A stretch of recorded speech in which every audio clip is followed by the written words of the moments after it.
But I love them because I anthropomorphize them. I think they're little like hobbits walking up to me, and I love it so much. Oh, they freak me out, really? Oh, they scare Like they're me. like Wall-E.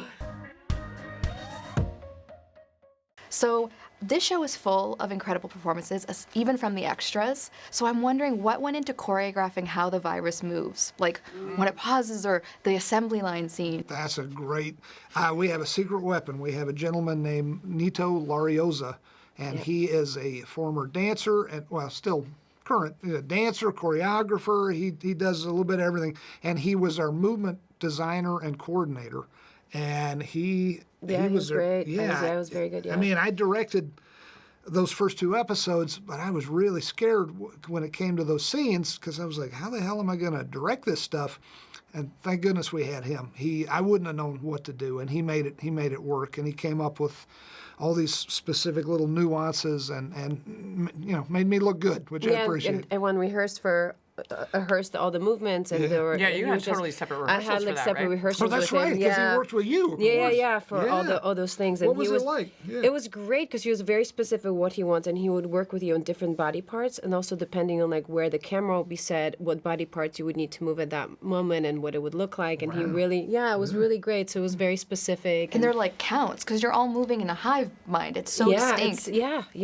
And also the levels of at what point, how much the kind of what do you call it? What's the word? Convulsions? The convulsions, but it's or you want to call it when they're kind of short circuiting. Yeah. It's kind of like short circuiting. Yeah, you're getting kind of discombobulated. Yeah. So the levels of when it starts and so he was really good at guiding us, and he's got good taste. He's got a fine eye for all the nuances. It's so cool. He's a character. It's so He's cool. a good guy. The last time we saw you as creator and director of a series was obviously Better Call Saul with Ray, of course. And I imagine you learn and grow a lot from project to project, especially when they're 10 years apart. Yeah. So I'm wondering, what's one lesson you learned on that project that you took into this one?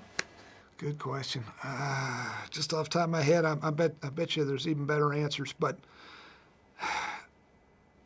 I'm not a very confident person by nature, but I gain confidence from show to show. And one thing that I'm happy that I've gained confidence about is I have more confidence. Of course, I'm surrounded by wonderful, talented actors. We've got a talented crew in front of the camera, behind it. But specifically, the one I would say right now is confidence in the actors to be able to put across their thoughts and feelings without the need for dialogue.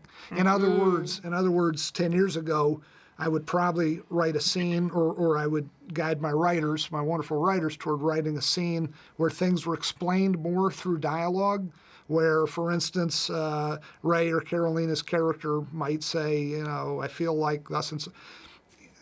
You come to realize you don't need all that stuff. These actors are so good.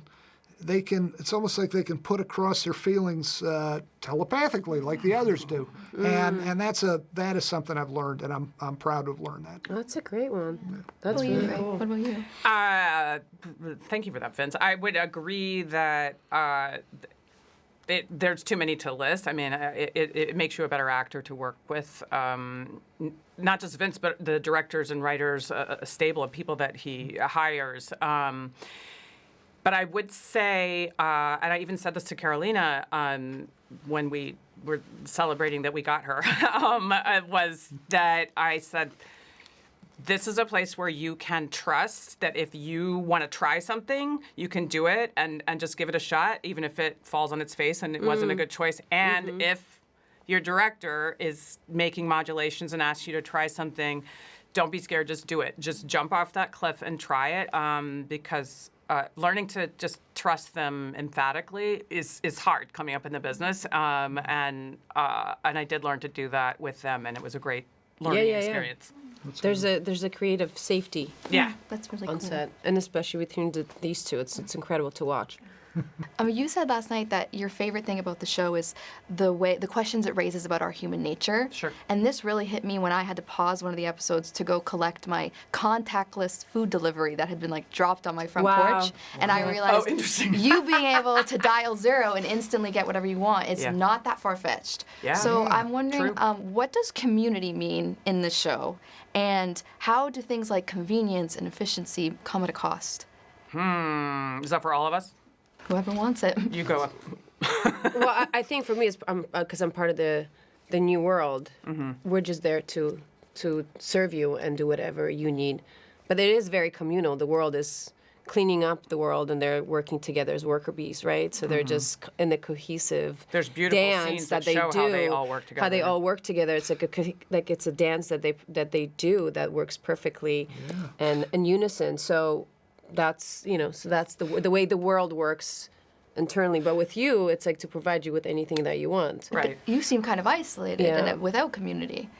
Yes, but it's an interesting twist, not twist, but I guess character study intro is that Carol was a bit of a misanthrope before, not a bit, was a misanthrope before. And I'm somebody that has a definitively extroverted part of myself and a definitively introverted part of myself. And for years, I thought like I needed to be more one or the other, and now I understand they recharge each other. But Carol is pushed to that limit of you think you'd like to be alone? Try this, and and I think you realize she does need community, and from the small, like her buffer of her wife, not small, but from the most intimate to the larger world. And it's a funny thing in reality now, not Pluribus, but our lives now. We're as connected as human beings have ever been in the history of humanity, but we're connected by these devices. And is that really connection at all? Right. When you great give point. away a face-to-face contact with human beings, when you don't, even for a second, give a smile to the delivery person, give them a tip or whatever, but instead some little robot chugs up to your door or something, because we got that in Los Angeles now, these weird little carts. They're so weird. It's so weird, and you don't. But I love them interact because I with- anthropomorphize them. I think they're Yeah. little like hobbits walking up to me, and I love it so much. Oh, they order freak from me those out. things? Really? Oh, they Like scare they're me. like Wall-E. They I get are so Wall-E. excited if they come Yeah, up on they the are. crosswalk next to me. I'm like, hi, do. But a lot of the time they look so confused. They're like, I want to pick them up and put them in my car, but I know I'm not allowed to. Keep them as a pet. I would love to see you do that. Please, can I be there? I'm not as into them. Sorry, I told you. No, but I think it's cute that you are. I get it. I get what you're saying. We do tend to anthropomorphize things, but the less we are face to face with real human beings, I don't know. Is that Right. good for humanity? Maybe not so much. True. Yeah. I couldn't agree with Agree. you more. I totally couldn't agree. Yes. Yeah. I'll try to get you one of those. Thank you. Your rap gift.